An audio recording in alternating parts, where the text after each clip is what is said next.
23-year-old ex-security guard Stephen Gray calls Freddy Fazbear's Jr.'s location, inquiring about a job. In a stroke of luck, they're looking for someone with his exact qualifications, a night guard. Arriving at Freddy's for their orientation, they meet the man they spoke with on the phone, who seems very charming in person. He instructs Stephen on the robot's maintenance before leaving him to complete the performance pre-check routine, starting with Bonnie, who seems fine. Hey there, kiddos! I'm Bonnie! Are y'all having a good old time? I know I am!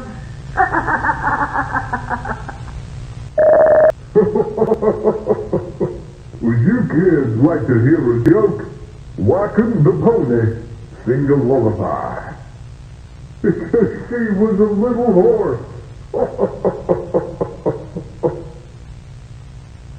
Okay, so Bonnie and Freddy are horrifying, but they at least appear to be operating normally. However, when Stephen goes to test Chica... Alright, kids, let's see chicken pizza on your plate. Wouldn't want to waste any delicious pizza. This one. Chica's servos experience a motor jam, which Stephen needs to get up close and personal in order to clear. Something is stuck right there.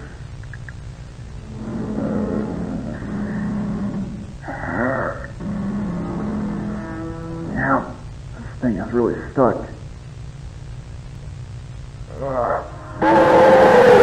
The FNAF VHS genre has become incredibly popular in the last couple of years. Introduced by Squimpus McGrimpus' now legendary tapes, these videos blend found footage analog horror tropes popularized by series such as Local 58, Marble Hornets, and Gemini Home Entertainment with the popular Five Nights at Freddy's franchise. In the wake of Squimpus' series, many others began to experiment with the genre, leading to massively popular entries like the Walten Files, Battington's FNAF VHS tapes, and even contemporary non-FNAF analog horror series like the Mandela catalog.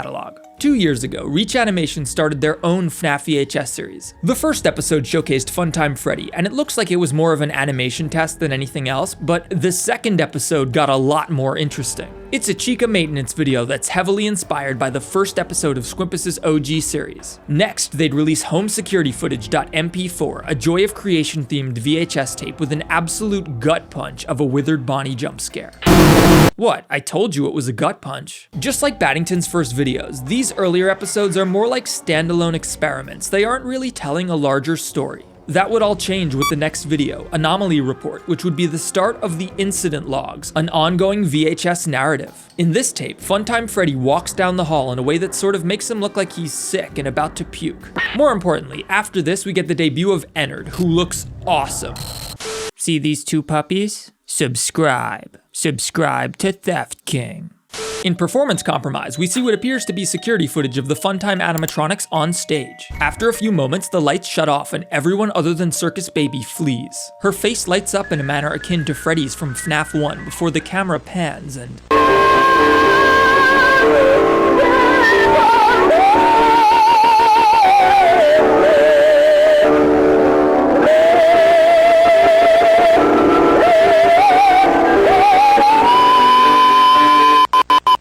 Alright, I didn't warn you about that one, sorry. We can of course see a big influence from Squimpus, but this jump scare aesthetic also reminds me a lot of the Walten Files. So far we've seen a lot of neat visuals and homages to other popular analog horror series, but there hasn't been much of a story. That would change in the next video, Animatronic Maintenance Fail, which features Afton and several other employees testing Toy Freddy. After a brief power outage, the animatronic disappears, causing Afton to demand that everyone flee the room. It's gone. What? It's gone. The animatronic isn't there. We need to leave. But why? We need to go. Everyone out. Returning by himself, he finds Ennard's head poking out of a box and remarks, Performing as expected. Security Compromise introduces the series' exposition format, which is very akin to that of FNAF VHS or the early Mandela catalog episodes. These are effectively audio dramas with a static image representing the speakers. The video starts with someone named Clark leaving a message for an unknown caller. There was an accident in the elevator shaft. It's Tim. He isn't looking good. Please call back as soon as possible. The camera cuts to a shot of Ennard, bent over something. Blood is everywhere, and they almost look like they're devouring whatever that is.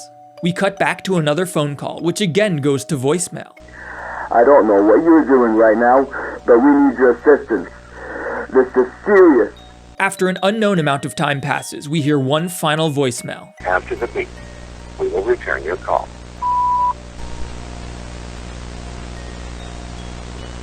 He's dead.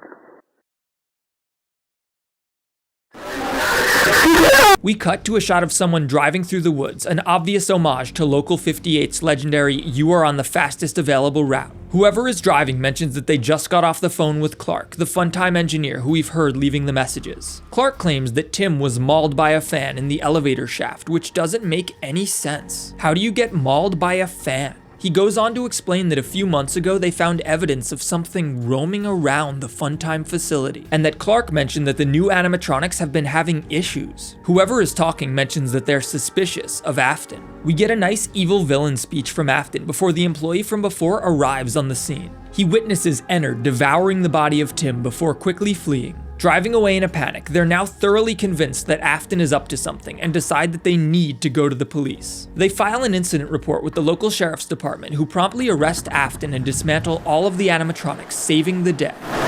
Just kidding, he crashes the car and dies before he's able to accomplish anything. In trail cam footage, we see a series of trail cameras detecting motion from strange creatures. First, Foxy shows up, but he looks enough like a fox to be detected as wildlife, which is kind of funny. When Chica shows up, however, things go a bit awry. We then see what appears to be a conversation between the two animatronics, with Foxy's text in red and Chica's in yellow. Apparently they're searching for someone, though they've so far been unsuccessful. They indicate that they know they're being observed by the trail cameras, and that perhaps whoever is watching can assist them. The next video is called "Yeah," and it serves as Ennard's inner monologue. Where am I? Where is my body? It isn't bad. Somehow I feel free. I'm okay with this.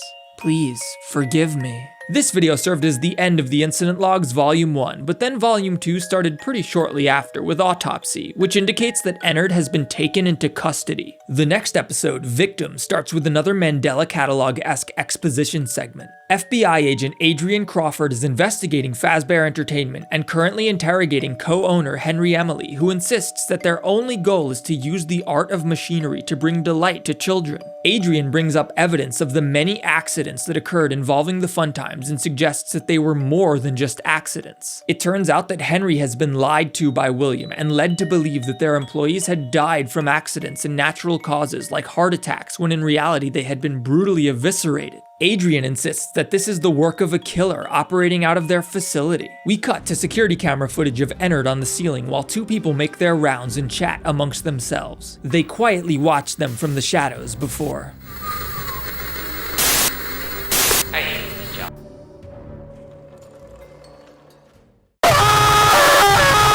We cut to a conversation between William Afton and two law enforcement or military agents or something. They too suspect that Afton is lying about the elevator shaft incident. We then cut to Circus Baby, who whispers, "You are almost there. You have him on the end of a string. Don't allow him to be free. He will pay for his doings. Just don't let him get away.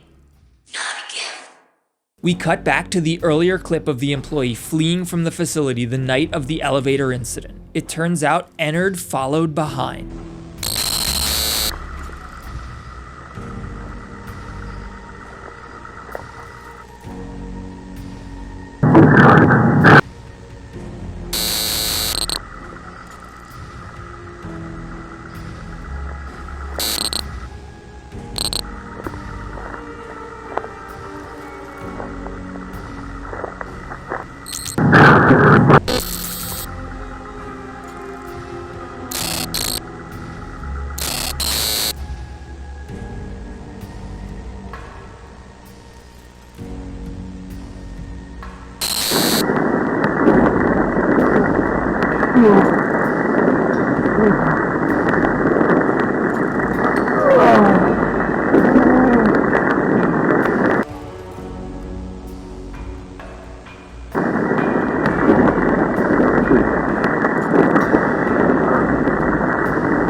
Ennard found the employee injured at the scene of the accident and finished the job.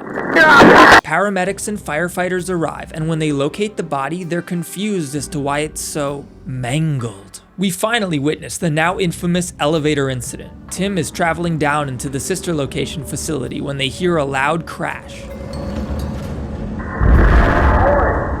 What was that?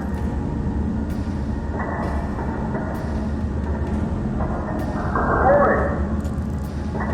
What the hell? Where are you? Computer! Initiate full stop!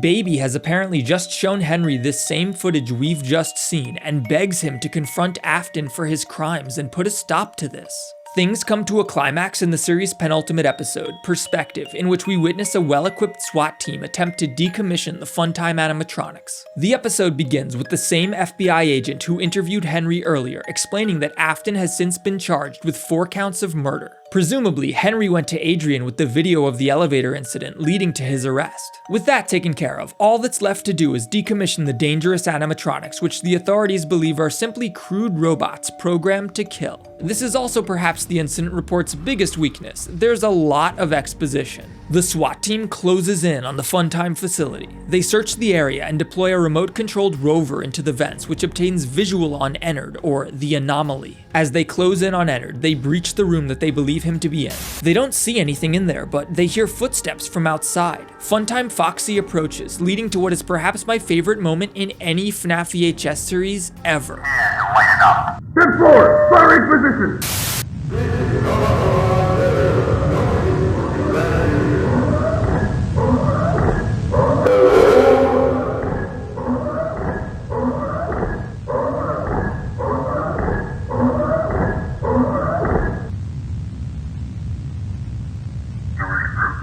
Just wait.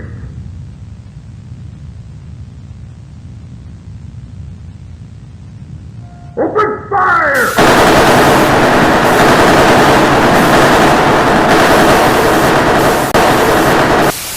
Did we get him? Yeah, dude, you just shot him like 1,000 times. Of course you got him. One of the soldiers goes to check on Foxy and deactivates him, giving the all clear.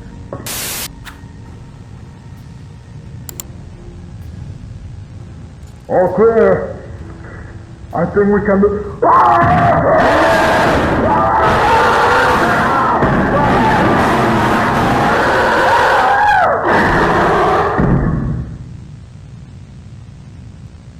What's outside that door? With Ennard just outside the door, they deploy a flash grenade and attempt to bring him down. It doesn't go very well. Ready up! Deploying flash!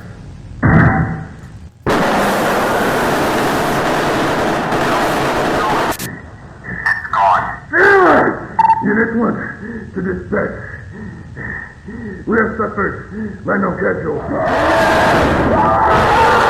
Does anyone read me? Hello? Injured and awaiting reinforcements, Funtime Freddy approaches.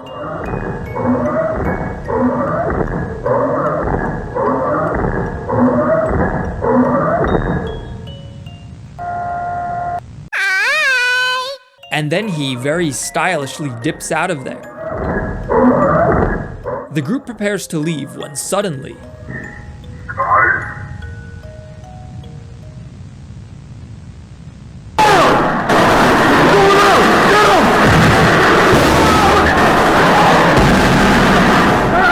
we see the final images captured by each of the soldiers' cameras. Ennard has killed them all. The remaining agents posted outside are told that everyone inside has been killed in action and that they are to seal the gates to the facility. They do so, but...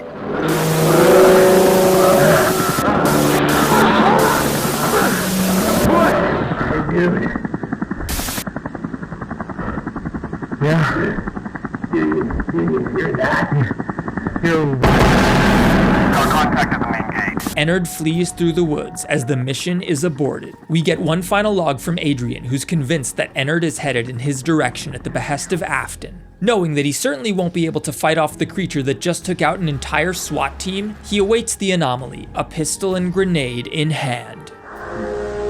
Right on time.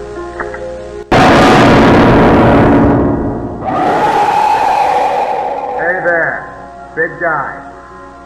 I don't have a lot of time here, but if your little friend Willie is watching, tell him he's gonna rot in hell. He's gonna get what he deserves. Also, maybe tell him to make his robots a little smarter.